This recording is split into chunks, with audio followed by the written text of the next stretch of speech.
गुरु जी के पास पहुंची। गुरु वशिष्ठ बोले, राम और लखन से कहे, बेटा चलो चलते हैं, चल करके जनकपुर की शोभा देखेंगे। राम और लक्ष्मण को लेकर के गुरुदेव जब चले तो देखा रास्ते में एक वन मिला। उसी वन में एक शिला पड़ी है जिसकी प्रतिमा एक नारी की तरह नजर आ रही है। राम ने सवाल किया है, गुरुदेव ये पत्थर क्यों पड़ा है जिसकी प्रतिमा एक नारी की तरह नजर आ रही है? तो गुरुजी ने जवाब दिया है, राम ये गौतम ऋषि की नारी है अहिल्या। जवाब दिया तो ये पत्थर कैसे बन गई? गुरुजी कह रहे हैं कि बैठ जाओ, कहानी थोड़ी लंबी है।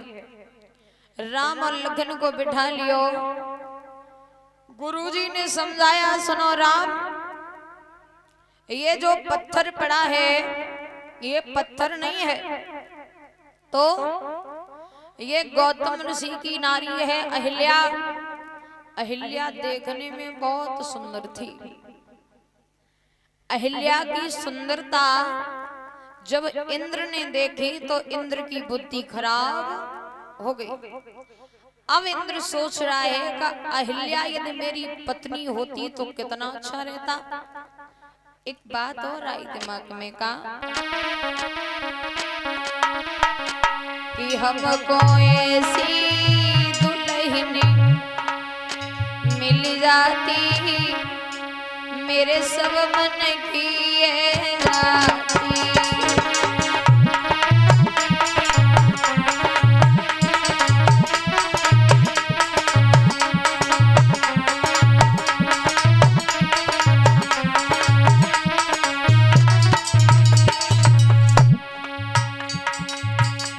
इंद्र ने देर नहीं करी, इंद्र चंद्रमा के पास पहुंचा। बोले, भैया हमको ऐसी मिल जाती है मेरे सब दिल की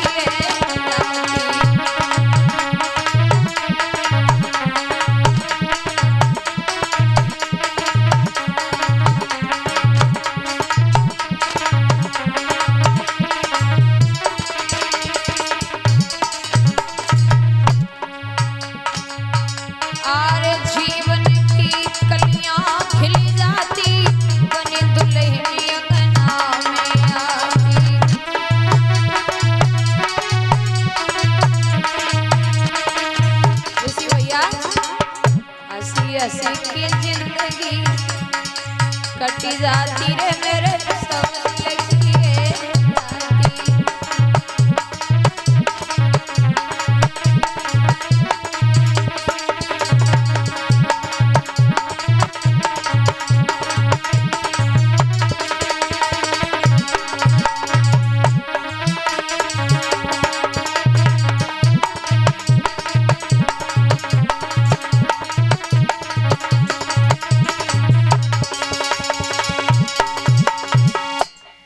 चंद्रमा के पास पहुंचा। बोले, भैया आप हमारी थोड़ी मदद कर दो।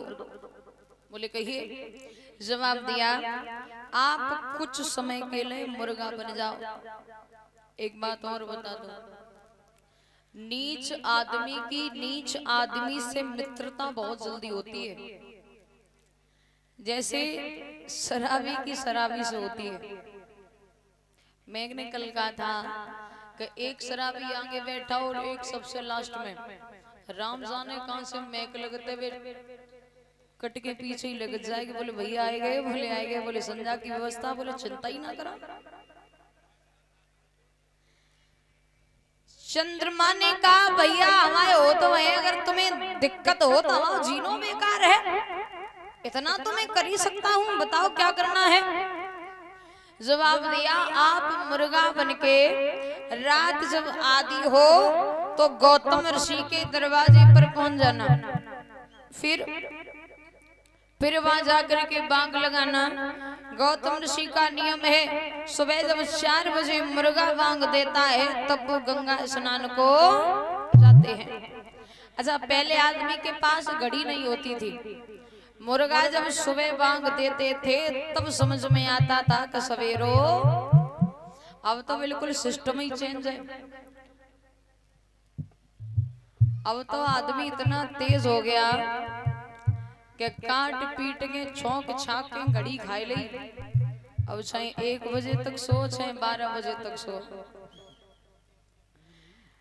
बड़ा विचित्र जमाना हो गया। पहले आपने देखा होगा खाना घर के सदस्य बनाते थे और नाचने वाले बाहर से आते थे। और अब पता सिस्टम क्या है? अब नाचने वाले घर के और खाना बनाने वाले बाहर के। पहले आदमी घर में खाता था और सोच क्रिया करने बाहर जाता था, और आजकल आदमी बाहर खाता है और सोच क्रिया घर में करता है। जमाना बड़ा, लोग कहते हैं कि बड़ा जमाना बदल गया। जमाना नहीं बदला, जमाने में रहने वाले लोग बदल गए, उनकी मानसिकता बदल गई। कितना बदल गया इंसान। चंदा न बदला, सूरज न बदला, न बदला जमीन आसमान, ये कितना बदल गया। पहले भगवान कन्हैया ने सखियों के कपड़ा चुरा लिए, और आजकल कोई भैया को बिटिया को दुपट्टा पकड़ लेना तो इतनी मारू पत्ते को सकल पहचान में ना आते कैसे बेइज्जते। इतना जमाना बदल गया। कोई आदमी यदि रास्ता से निकले और कोई बिटिया से यदि पूछ ले कि बहन जी ये रास्ता कहाँ के ले गई है, तो पूरे गांव में फैल जाता है कि फलाने की बिटिया पता नहीं किससे बात कर रही थी।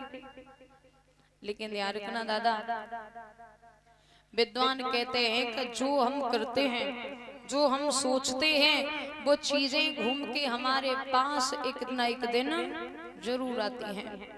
एक बहुत अच्छी बात याद आती है। एक बहुत सुंदर बाग था।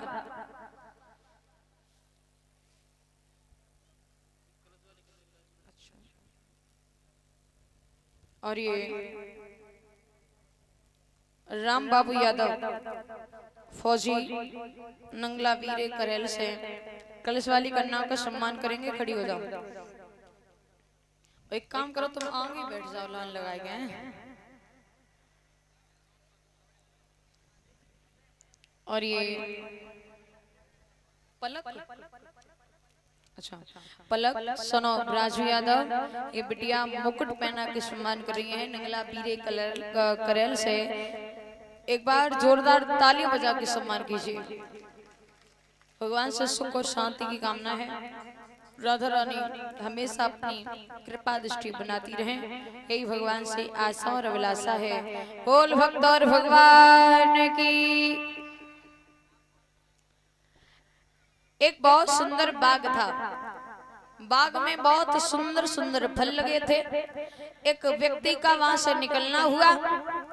फल देख के ईमान डिग गया, बोले ज्यादा नहीं तो एक फल तो तोड़ ही लेवे। सो भैया वे बाग में घुस गए।